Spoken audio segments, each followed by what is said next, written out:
Thank you. Carolina earlier said that after the break, the softer talks start. And I took a note on that. And I welcome you to the hellscape that is European regulation now. So, we're going to take a quick peek at the Cyber Resilience Act and what it does for like open source software. And I start with a fun fact that if you've been to Rashmi's and Mashik's talk earlier, you know the answer to already. In 24, we had 7,966 vulnerabilities in the WordPress ecosystem. That's what we call in the industry a lot. And out of those 7,900 something, 7,600 something were in plugins. So that's a thing we want to be mindful of. 7, by the way, in core. So that's not too bad. But before we get into all of that fun details, hi, I'm Simon.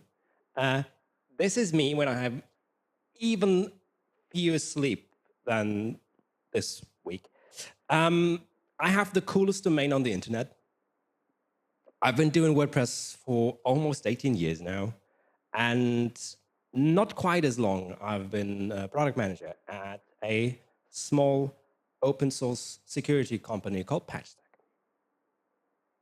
So let's dive into the good stuff. The Cyber Resilience Act, CRA, for you nerds out there. I think I'm obligated to say I'm not a lawyer. I don't know shit about legal stuff, actually. I just read the thing twice, and I picked some of the things up to be most important, actually, for us here in the WordPress ecosystem. So in a very oversimplified way, you can think of the CRA as like GDPR, but for security. Okay, I crushed Tim already, cool. It's a EU regulation. So this will apply to stuff. That stuff actually being products with digital elements. That's like your smart fridge, your ebook reader, your smartphones, whatever.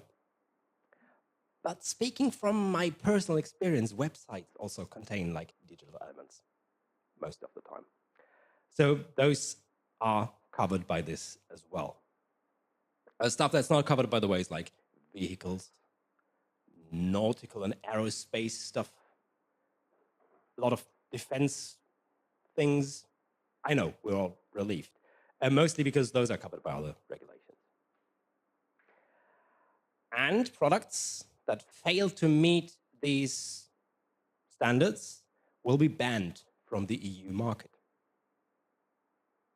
That's not good. So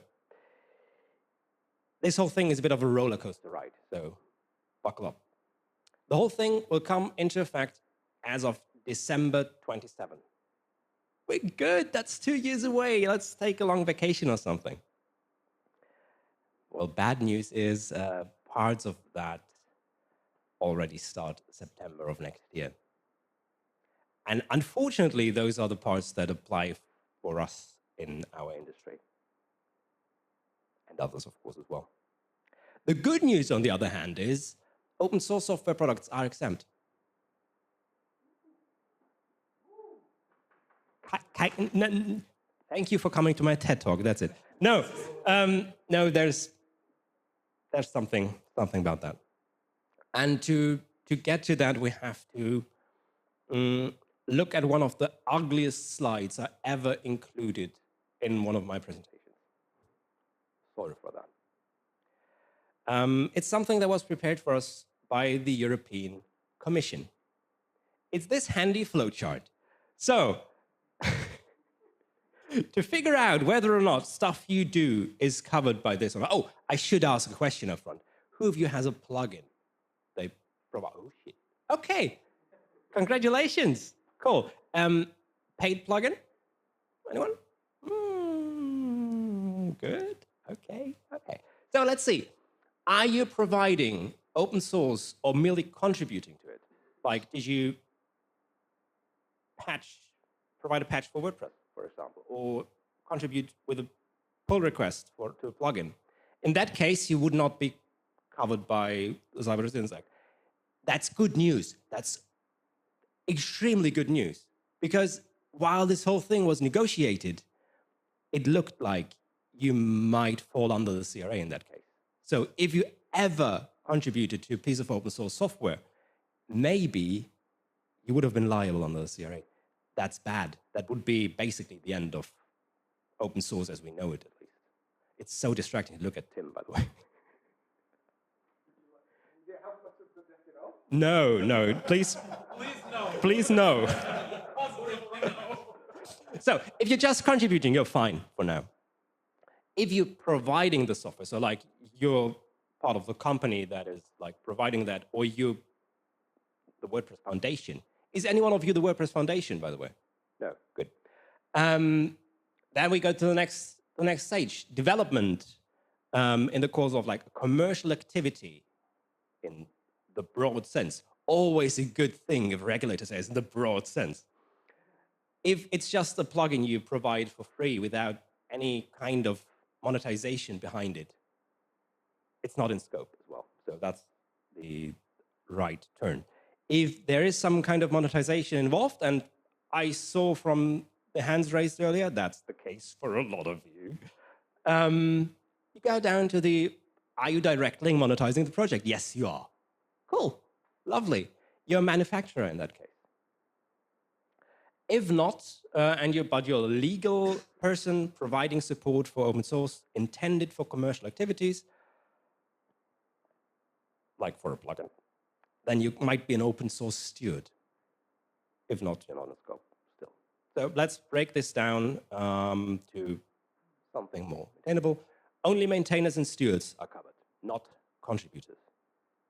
You have to do this in the course of commercial activity and for direct monetization, and when providing open source with the intent of commercial activity.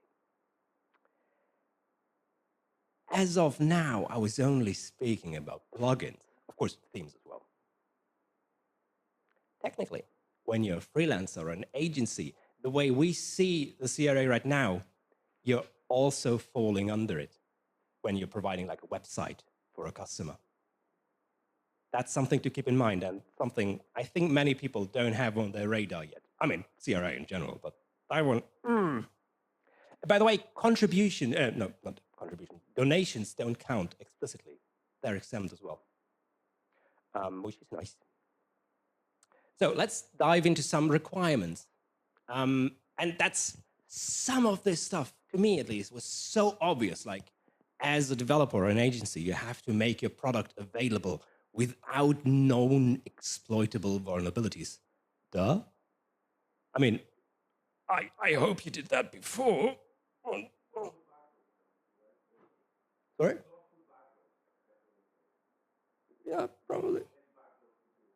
I'm not sure if that's about actively putting backdoors, but that's also...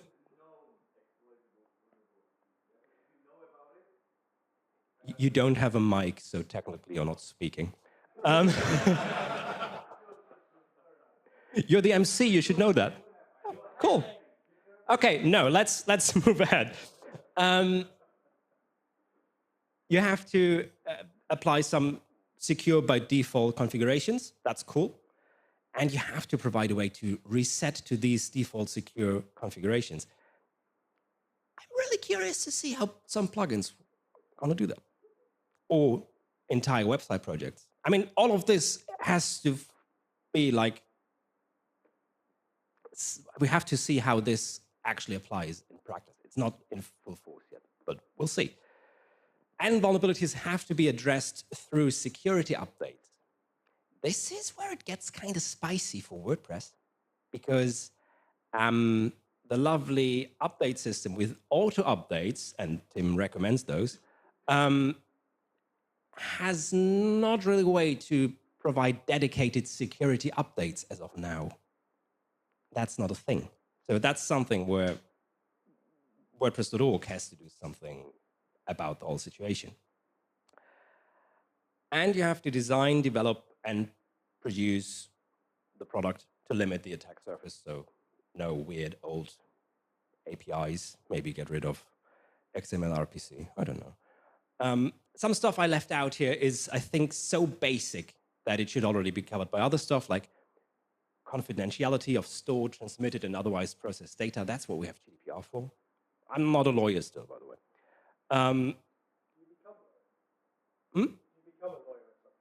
Maybe, yeah. If I do this like for the 20th time, then I might become a lawyer.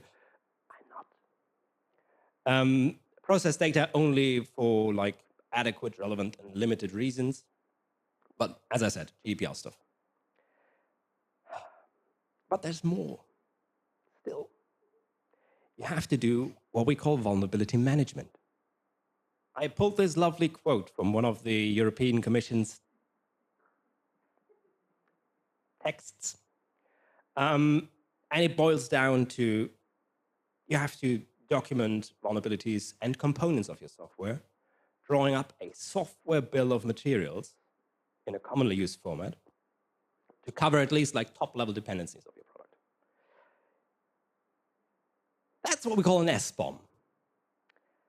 Those are fun. Software bill of materials, we said that. Think of them as like an ingredient list of software.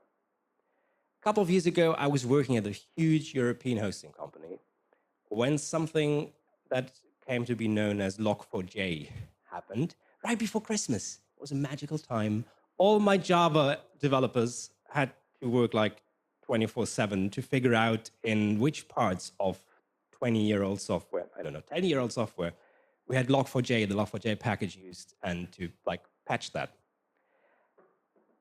An SBOM would be lovely because there you could just go through and would have seen where it is used. That's what it's for. It's about supply chain security, to know what software packages from other developers you use in your own software or in your product. So you could also generate an SBOM for a website you provide as an agency, for example. Good news about those is they can be automatically generated, and Tim, stop doing that. And in practice, they have to be auto-generated because I don't want to draw them by hand. Other good news is we all love SBOMs so much that there's 2 different standards to do them. Great. And they all have lovely names. OWASP Cyclone DX is apparently the one that is the better one, I was told. GitLab has a really nice write-up of how they generate a SBOM, and they picked the OWASP one. And like visually, an SBOM might look something like this. In the background, it's a JSON file, so it's technically human readable, but not a lot of fun to read. And you can see like different parts of the software and other dependencies within these dependencies. That can go down quite a while. And I've got a fun question for you at this point. How many dependencies do you think WordPress core has as of today? A few thousand? Other ideas? Tens of thousands. You know this talk, you don't. So actually, it's not as bad. It's 2.3K, roundabout. That's what GitHub shows you. I think it includes libraries inside of libraries. I'm not entirely sure, but you can like on GitHub browse, like GitHub mirrors the really nice stuff on track and so on. So you can, on GitHub, scroll through the whole dependencies list, and they list all of those, and there's a lot of really fun packages in there. So that's SBOMs. We want to generate those at some point between now and September 26 for all of our plugins that fall under the CRA. No. But there's still more. Vulnerability management. We briefly touched upon that. Again, this is quoting from my favorite EU thingy, you have to put in place and enforce a policy of coordinated vulnerability disclosure. And you have to take measures to facilitate the sharing of information about potential vulnerabilities, including like providing a point of contact.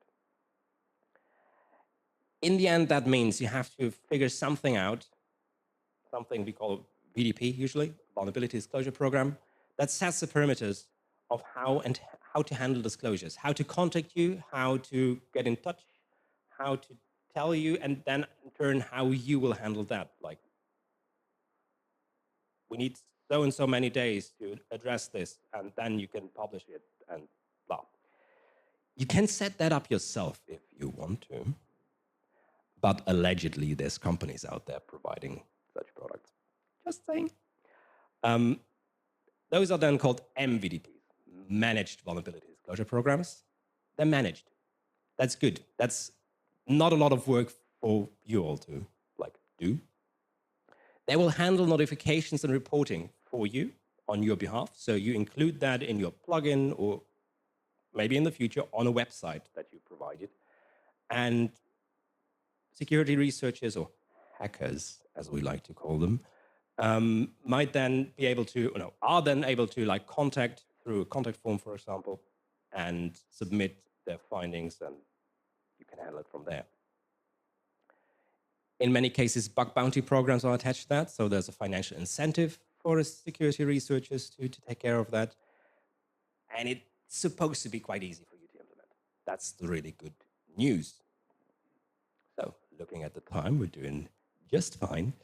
To sum all of this up, and that's just like a brief glimpse. We have a whole year to figure all of this out, and I think we will need the whole year. Well, your mileage may vary.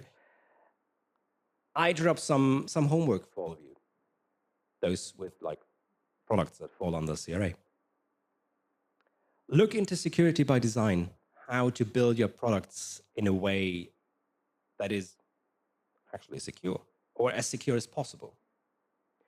Join a managed vulnerability disclosure program, if you will. Could recommend something. And familiarize yourself with SBOM and with the way to generate it. I don't think we're there completely yet. There's some, as I said, GitHub, GitLab do this. I guess other software like those does as well. We're not fully there yet. There will be better solutions, I'm pretty sure, sometime during the next 12 months. And you have till like September 26th. So use your time wisely. And that's basically what I wanted to talk about today. Thank you so much. Reach out if you have any more questions, and thank you.